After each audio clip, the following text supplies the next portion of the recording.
Hey everyone, welcome back to Global Bluenosers, the podcast about everyday people around the world whose lives have been shaped by the province of Nova Scotia.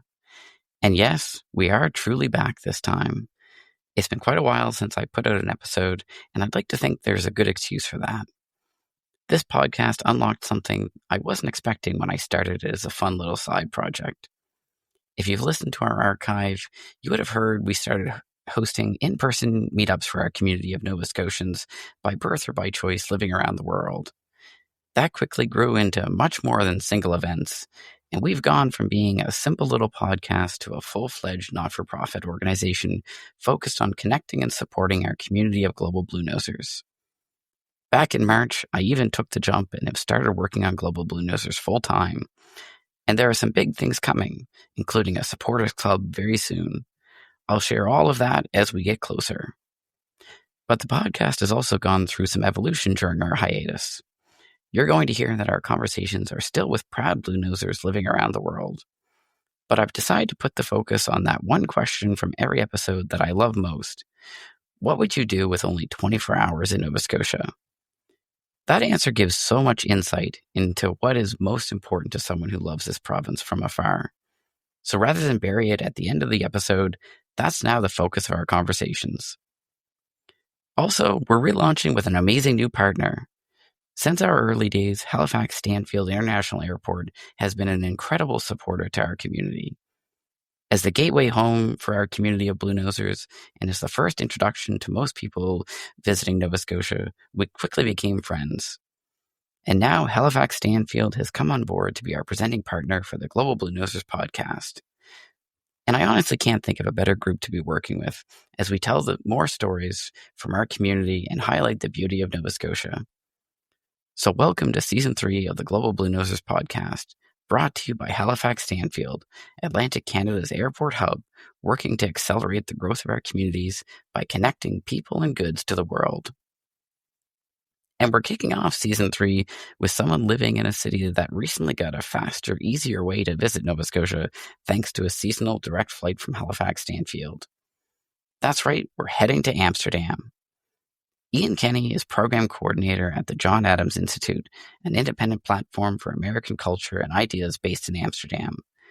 Born in Ottawa, he lived and studied in Halifax between 2010 and 2015 before moving to the Netherlands.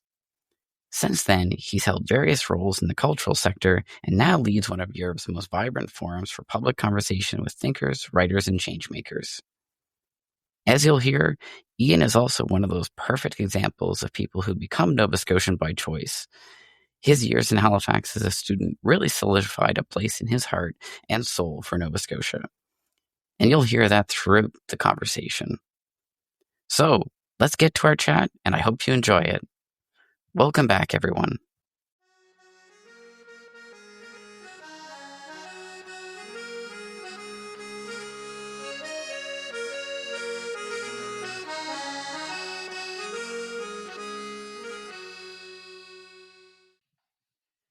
Ian, it's so great to meet you. Thanks so much for joining the show today. Hello, Sean. Nice to meet you too. Good to be here. Yeah, no, I was really happy when you reached out because when this whole thing started, I was reaching out to people that I'd known for years and be like, you have to be on my show. So to have somebody that I hadn't really talked too much before to reach out, like I'm super excited about this because I don't know your story, so we're starting right from scratch. Good. That's often the best way to start. No, I'm thrilled. Good to be here. Great project, and any chance I can get to be involved with anything Nova Scotia based, always happy to participate. That's always the barrier to entry. If you're going to say that sentence, you're definitely supposed to be on the show. Yeah, sweet. So, I mean, I would just want to dive right in. So let's start with let's learn a little bit about you and about where, the role that Nova Scotia has played in your life, and then we can get into the fun stuff about your perfect day after that. Yeah, sounds good. Yeah, I mean, so I born and raised in Ottawa, Canada, actually, and classic, grade 11, a university fair at school. We're all in the library, and all of these universities are lining up with their tables. And I pretty much quickly saw all of my classmates, friends, frenemies, enemies, all going to Queen's, McGill tables, U of T. And I was like, yeah, I think maybe I need a fresh start. So I kind of looked around the room. I was like, who's there? And I actually saw a whole bunch of different tables from, Nova Scotian universities, but the recruiter at SMU, St. Mary's, actually just really struck up a great conversation with me. She is excellent at her job. And that's kind of where it started. So, I mean, I'd been to Halifax before, but further not a lot of other spots in Nova Scotia. But I knew that I loved the city when I was there, when I was younger. The people were so friendly. I've always had a thing with also kind of like, let's say like Celtic culture in that way. So I thought, all right, let's give it a shot. And one thing led to another. Next thing I know, a year later, I find myself being picked up at Stanfield by the same recruiter from SMU. And she's like, come on, get in the car. And we drive over to the res. And then lived at St. Mary's. And that's kind of where my Nova Scotia adventure started, was in residence there. Yeah. Awesome. Yeah. So Yeah. did you stay on residence for the full time, or were you sort of residence and then out into the community in an apartment? Yeah, exactly. I did the classic like 1 year in residence, and honestly, like I was really lucky. I mean, I got a lot of flack at first for being an upper Canadian, and like fair. But I had a really great time, and a lot of my like kind of suite mates, the folks that also had other rooms around me, were all from Nova Scotia. So that was super cool. So I got to meet folks from like every corner of the province, and they, other than teasing me occasionally, accepted me right away. So that was a super warm environment to be in. And then with a couple of them and other friends that I met via, we moved off campus altogether the next year, and I actually transferred from SMU to King's, because the university pulled a fast one on me and was like, "Wait, your degree program doesn't exist anymore." Yeah, so I was like, "Okay," but I loved Halifax and I didn't want to leave, so it was just easy. So a couple blocks away, studied at King's, which was also a great environment, and I think it was really, my time there is kind of characterized by just meeting excellent people from all over the world, but certainly for the most part, like I'm proud to say that probably 90% of my friends were all from good old Nova Scotia. So it was pretty great. That's awesome. Well, I know the story is legit because you referred to yourself as being from Upper Canada. Yeah, man. Because like it's only in Nova Scotia that in the 20th century we're still calling it Upper Canada. Yeah, that's legit. Now I know it's for sure.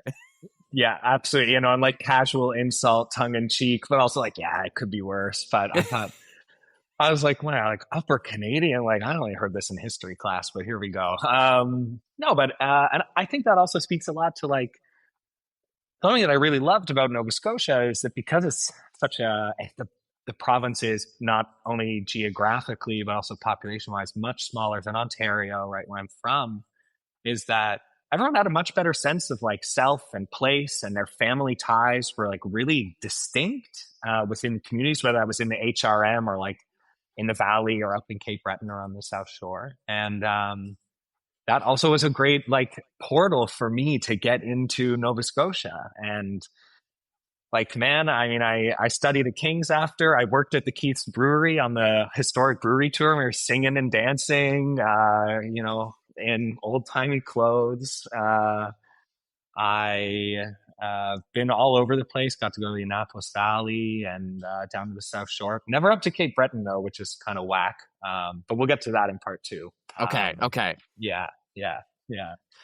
Well, so you're not in Nova Scotia anymore. So maybe tell us a little bit about your journey to right. How you got to be in Amsterdam now.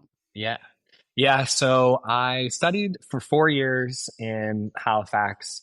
Loved it. And I took a year to work actually at the university. So I worked at King's and I was trying to figure out like what I want to do.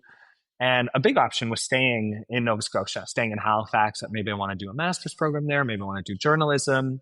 But then one of my mentors actually, she said, listen, like, you're young. Now's the time. Maybe go enjoy a year, max 2 years abroad somewhere, get your feet wet in a different place again, another different culture, and see what that's like. And then again, one thing led to another, and I got accepted to a master's program, a 2-year master's program at the University of Amsterdam in cultural studies. And yeah, I found myself over here. And now this August, that was 10 years ago that I arrived. Oh So my it's been a God. time. Yeah, man, it's been a time. Yeah. So plan altered somewhere along the way. But yeah, I'm here. 10 years goes fast, eh? It's been a blink of an eye. And I'm sure like a lot of people that listen to this podcast, a lot of folks you interview will also know that like certainly the COVID years were really strange everywhere in the world, right? I mean, in some ways, I kind of wished I'd been in Atlantic Canada because we heard about this amazing bubble going on. And, you know, here, because it's just such a cosmopolitan, super densely populated country. I mean, the Netherlands is roughly the size of Nova Scotia. And there are 18 million people here. So there was no way to escape, right? And those years kind of felt like a bit of a time warp. But that helped those 10 years go by quickly. But I was just reflecting with my husband, who's Dutch, who I met after I moved here. And we were like, you know, he's just graduated from a specialization in medicine. And we're like, I guess all the big anniversaries are kind of like, you know, over, right? In that way. And now we can just do normal life. And we're like, wait, I'm about to have been here for 10 years. That's insane. So we're going to have a party this summer, of course. Yeah. Nice. That definitely sounds fun. I mean, I didn't have the COVID piece, but I was away for 10 years. Like I grew up here, moved away, and then I moved back after 10 years. And it was supposed to only be like a couple years. And then it's just like a couple years turned into 10 years. And exactly, man. It's, life just happens. So I think that's an awesome idea to have a party about it. That sounds great. Yeah, why not? Got to celebrate, right? And it's been a great 10 years, and the 5 years in Nova Scotia previously were a great 5 years. And also my like childhood in Ottawa was also a great time. So I feel very fortunate to be where I am now. I don't think if I like could go back to that library in grade 11 that I could have predicted any of this. But that's kind of been my life motto since. So, you know, just enjoy where you are. Try and set goals for the future, but like don't get too crazy about sculpting your future, because if you're in the right place at the right time and you're open to the suggestion of life and other people, then you go along for the ride in the most pleasant way, typically. So I see that you and I think the same in that way. That's definitely the way to do it. All right. Well, before we get into the 24 hours, I do have to ask: has your husband been to Nova Scotia yet? Yeah, so that's fun too. So I mean, when we met, he came pretty much right away back to Canada. We went to the cottage that I grew up spending summers at, and he was like, "Wow, I mean, you know, Quebec, Ontario, these are absolutely beautiful places." But this country's so big. And I remember we were flying over, actually, it was a beautiful day. And we fly along like the coast of Greenland. And then you come down over like Labrador and you kind of see this beautiful, like Atlantic Canada is kind of stretching out under the plane. He was like, hey, we need to do that. And you talk so highly about Halifax. So we got to go back there at some point. But it wasn't until after COVID, actually, that we went back. So it was only a couple of years ago now. We'd had plans to go. And we spent a week and a half together touring around Nova Scotia. HRM primarily, seeing old friends, doing all the good old stuff, but also being amazed at how much a place can change in 10 years when you're away. And just enjoying being there together. So he absolutely loves it. He can't wait to go back, and neither can I, frankly. So, yeah. Well, the great thing is that, you know, starting this summer, there's going to be the direct flight between Halifax and Amsterdam, which is going to be such an awesome addition. Yeah. I mean, and it's so funny, like, Sean, how I came into contact with you was via a friend of mine who works at WestJet, and he listens to the podcast. And he was like, he and I were talking just a couple of days before. He's like, we're about to start this great Amsterdam, you know, Halifax route. So like, you should come visit. He lives out west, but his family still lives in the HRM. He's like, you can meet in the middle or whatever. I thought this was so awesome. And then a couple of days later, he tagged me in the comment on your LinkedIn post. And I was like, okay, worlds are colliding. It's time to jump online and then jump on a plane soon, I guess, too. Today's episode is brought to you by Halifax Stanfield. You can fly nonstop from Halifax to Amsterdam in 6 hours with WestJet, offering 6 times weekly service until October 23rd, 2025. Head to halifaxstanfield.ca/nonstop to plan your trip to one of our 47 nonstop destinations. No, Nova Scotia is so small. I had no idea that It's was small. the way that you found me. So that's hilarious. Yeah. No, pretty awesome. Yeah. Well, I mean, I think that's the perfect segue. So now you've got this direct option to come back. So now we're gonna put ourselves into our hypothetical situation. You're on the plane. You're coming back, but the world is a crazy place. You only get 24 hours. So I need to know, what are you gonna do to fill those 24 hours to sort of get the perfect Ian day in Nova Scotia? Yeah. Okay. So I think I land at the airport and I immediately go get the mystery rental car, the cheapest option that whatever company will give me. I've done that before. And it's always great. You never know if you're getting something super tiny or massive, and it doesn't matter. So grab one of those because I'd want to be able to get around. And I'd obviously, let's say I land, flights coming in from Europe, probably about early afternoon. So let's say my 24 hours includes one night as well. Perfect. Okay. Perfect. All right, cool. And then I got to get back to the airport by the next day. So we'll grab the car, cheap mystery car, and head on into Halifax. Pretty much for me right away. Actually, I would love to stay on the Dartmouth side and take the ferry in. Nice. Probably stop for an early afternoon Tuith by sea croissant moment. Hop on the ferry and head over, because there's nothing like the skyline of Halifax from the water. It just holds such nostalgic power for me. I came into myself and came of age in a way in Halifax, and I'm sure many of us have had those amazed but also contemplated moments on that ferry. So that's where I'd start. And maybe coffee in hand, croissant up on the deck, obviously standing up top, not sitting down, not behind glass. And cruise on into the ferry terminal. And I think I would start, frankly, with a good old walk along the waterfront. Classic, maybe not that inventive, but see everything there. Still see the ships that are docked there, the kind of museums. I would have to stop by the courtyard of the Keith's Brewery, place that I spend a ton of time, and also in some ways was an ambassador of Halifax for people that came in on cruise ships and stuff. Yeah. So that would be pretty fun to go back there again. Obviously, I spent a lot of time there, so it'd be good to get back.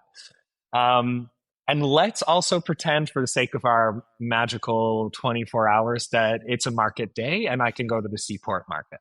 Perfect. Yeah. And I don't know if it's still there as a market stand, but I remember, I think Mary's African cuisine. Maybe I'm getting that wrong, but there's an amazing place where you can get samosas and all sorts of stuff at the market. So do that.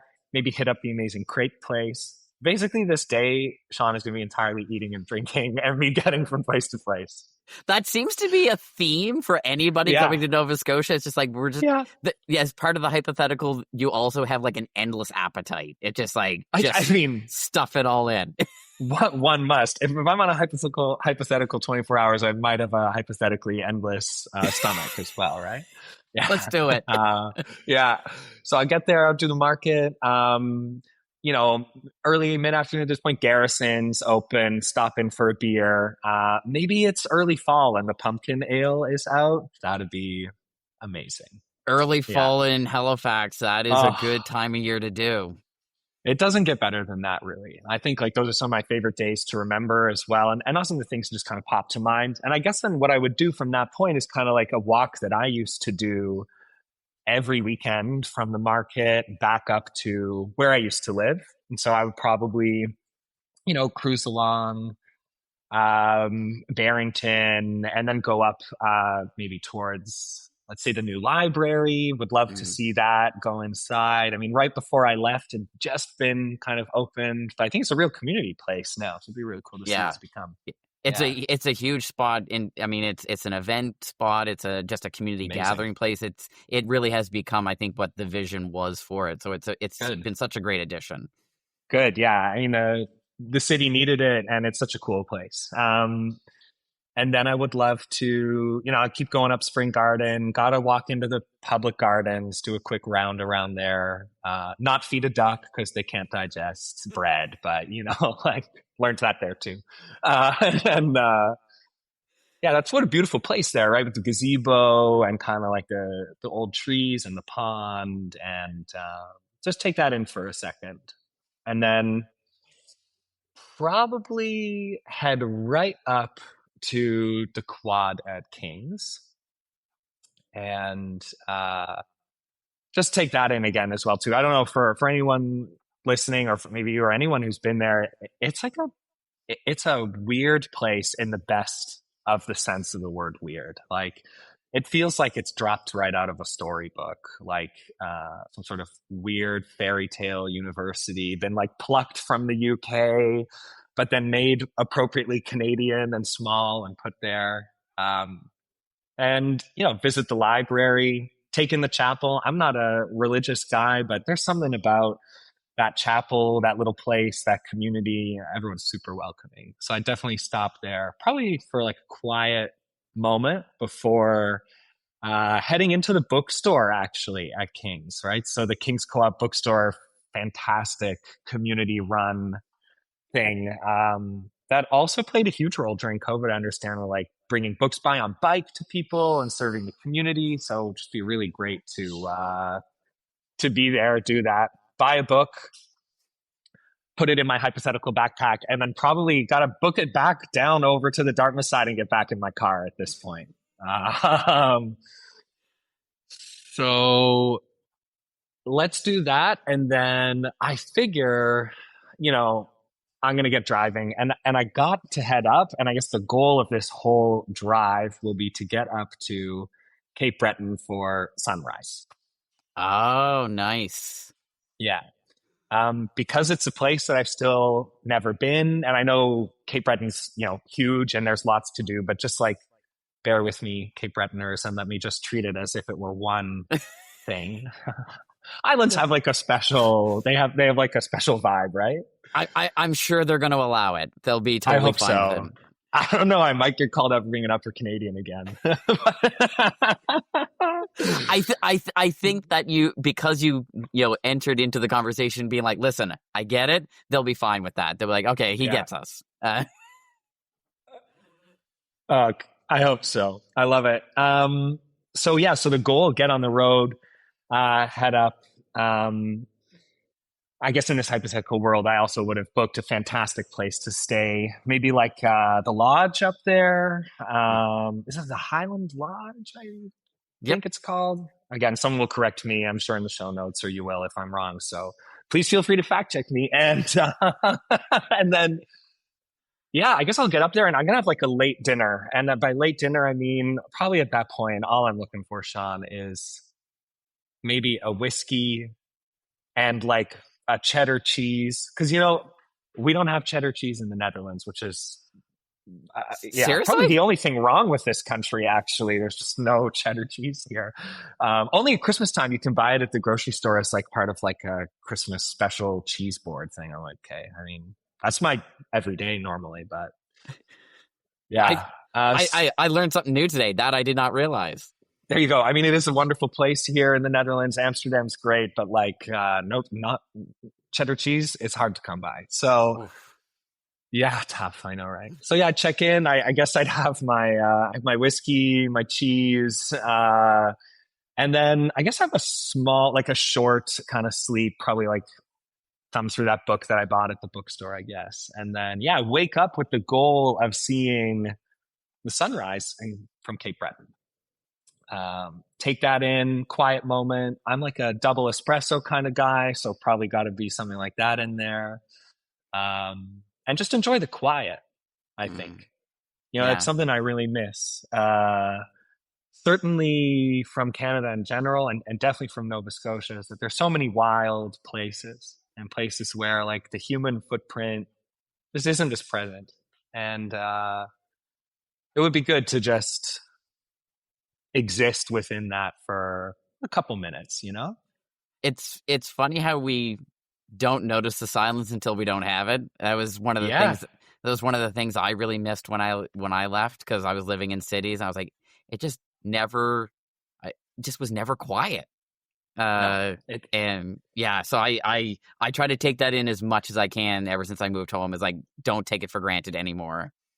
No, I agree entirely. And I think it's something that I even kind of, our cities here really quieted down during COVID, right? Because like people weren't taking public transit, it was running less frequently, we weren't going to work. So everything got quiet and like nature started coming back into cities. Like people bird feeders up, like all sorts of wildlife.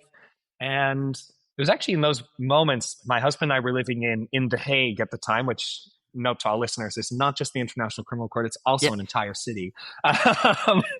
And we were living there. And so I wasn't commuting up to Amsterdam for work. And we kind of realized that we actually wanted to get out of the city. So that became like a midterm goal for us. And now actually this past summer, we moved up to a small village near the coast, about half an hour, 40 minutes as the crow flies north of Amsterdam. And it's good to have that quiet back, actually. Yeah. Nice. And we're in one of the few places in the country where that can still happen. So feeling very fortunate about that too. But okay, I'm back and I'm watching the sunrise. I've got my double espresso, enjoying the quiet. And then I think I'd have to, frankly, kind of book it back. But what I'd want to do when I book it back is probably see some friends along the way. So let's say revisionist history. That night, I get to the lodge and there's a whole bunch of friends there. Oh, perfect. There you go. Yeah. So like my buddy Cam, who's the one who works for WestJet, who like kind of who I've stayed in total touch with, and who's someone who introduced me to so much of Nova Scotia. Christy as well. She's a Cape Bretoner, so it'd be great to see her. Also, like all my folks and friends that I lived with at STMU, would just be really great to have a little kitchen party at the lodge, a little Kaylee moment. Nothing wrong with that. Nothing wrong with that. And then I guess, I'm always the person in that friend group, maybe Cam included, where like I'll get up early every old day. So I guess I'd force them after my quiet moment to get up with me and get back in the mystery car, which I guess now is a van. And and we'll head back on the road together. A bit of a road trip. Nice. And on the way, before I get back to Stanfield, I guess I would like to stop maybe at one of the beaches north of Halifax. Nice. Doesn't really matter which one. They're all pretty great. And, it'll be early fall, as we said. So I bet the swell will be pretty good. There'll be some amazing colors on that drive down, and certainly in Cape Breton itself. And yeah, have maybe like one last kind of like, well, probably less quiet moment, because I think by that point in the drive, all the friends will probably be like awakened, and we will have had our coffees and be shooting the shit together. If I'm allowed to say that on the podcast, we can say we're chit chatting. Yeah, it's a Nova Scotia themed podcast. There's going to be swearing that comes into it. Yeah, no kidding. Yeah, and then we'll all, I guess, like, I mean, in my ideal world, okay, it's my imaginary 25. They all come with me to the airport, and I guess we all say bye, and I get like probably at one like a little at the souvenir store, I'll get something like a little, I don't know, like a little lobster ornament for the Christmas tree, something like that. A tartan something, You can get little tartan lobster, so there you go. Check it all off at once. Check it all off. One perfect purchase. And then I think before boarding my plane, after I've gone through security, I'll have just at that little bar up, the little restaurant in the airport, I'll probably have a double Caesar before I get back on my plane. Because another fun fact, they don't sell Clamato over here in Europe, and Bloody Marys are not as good as Bloody Caesars. Sorry if that's polarizing for listeners, but that's the way I feel about it. It's good to throw a little bit of controversy into an episode, so we can wait and see what people say about that one. That can be the poll. Do you agree or disagree with Ian? Clamato is better than tomato juice. Yeah. No, so that's what I do. And I think by that point, probably, like early afternoon again, by the time we've done the whole road trip, gotten back, and I'll get back on that amazing new direct flight up to Amsterdam. and with fond memories of my 24 hours. That's amazing. So, I mean, that is a really well thought out. I think the thing I love about it, and it's one of those things I forget about until I think about it, that like, yeah, you could within 24 hours do Cape Breton. And that is, you're not going to get like a ton of time, but it's not that long of a drive when you really look at it. It really isn't. And yeah, when I think about the amount of hours I spent in traffic in the GTA, I'm like, the amount of time each day I sat in traffic, I could have gotten like to Cape Breton from Halifax. Which would be a much more enjoyable destination anyway. So much more enjoyable. So I think that's an amazing 24 hours, Ian. I think that sounds pretty good. Sean. Yeah, it would be great. And it just, I love the flight of fancy. It's also for me, it's fun to do it. As I said, it's a place and with a whole bunch of people that have like a special spot in my heart. So it's, fun to think about going back and doing it. And I guess now the next stage is I got to make this 24 hours happen sometime within the next year. So, the best part is when you're planning it, you don't have my like authoritarian 24-hour constraints. Like you can actually turn it into multiple days and not be running from spot to spot. What do you think, though, Sean? Maybe the goal for me is I come and I actually see if that 24 hours is achievable. And I mean, I can still stay longer. The goal is start and finish in the airport, do all that stuff. I mean, I can obviously continue the trip, but that'll be a pretty good experiment. I mean, great experiment. Awesome social media content, too. True. Very true. Okay, then I guess officially you got to come along and document the trip. There we go. We got a plan. Sweet, man. I feel like we're friends now anyway. So it's time. Once you do a podcast together, you're friends. That's the rule, right? For real. Yeah, I think that's the only logical conclusion that can be drawn. It's why I started doing this. I'm a 40-year-old dad in rural Nova Scotia. If I didn't do podcasts, where would I make friends? Yeah, I love it. No. So real. Too bad I'm over here, but like I think this is good. Now I'll reach out next time I come back and we'll see if we can make this happen. Well, and the thing I'll throw out there is one of the great things about that direct route and just in general, like for me, I'm always looking at where are there Nova Scotians, and one of the places where there's a huge concentration is when you look at like either born and raised or alumni or whatever, is Amsterdam. There's a bunch, and so I think. It's long overdue that I do one of my meetups in Amsterdam. Come on over, man. That'd be so fun. I work within the kind of cultural sector here. I know a whole bunch of amazing venues and places and people, so I'd be happy to help set that up. Oh my God. So there we go. So for everyone listening to the show, if you're in Amsterdam or you want to go to Amsterdam, there's probably an event coming. So be ready. We're going to make it happen. I mean, Ian, I'm amazed that we were able to fit that all in within my time constraints of the episode. That was awesome. My colleagues will be amazed. I've never spoken so quickly and decisively about a 24-hour period in my life. So, which is another thing that says that you're deep down truly a Nova Scotian. Because if you just talk and talk and talk and talk and talk, you're a Nova Scotian. I'll take at heart. Yeah. Well, Ian, it's been absolutely a pleasure to get to know you a little bit. I love the 24 hours. I love the passion for the province. It's and I really do appreciate you taking the time to talk about it. And I can't wait for the road trip. Awesome, Sean. Can't wait. Thank you so much. Good luck with the rest of your, Global Bluenosers journey. I think it's really exciting stuff. And I can't wait to see you here in Amsterdam. I'll see you soon. Thanks, Ian. Sweet, man. All right. See you later. Bye-bye. The Global Bluenosers podcast is hosted, edited, and produced by me, Sean Meister. All the music used on the show is by Lunenburg-based band Black Matilda. If you enjoyed the show, leave a 5-star review wherever you're listening today, and make sure you also subscribe so you never miss an episode. You can find Global Bluenosers on Instagram, Facebook, and LinkedIn, so give us a follow.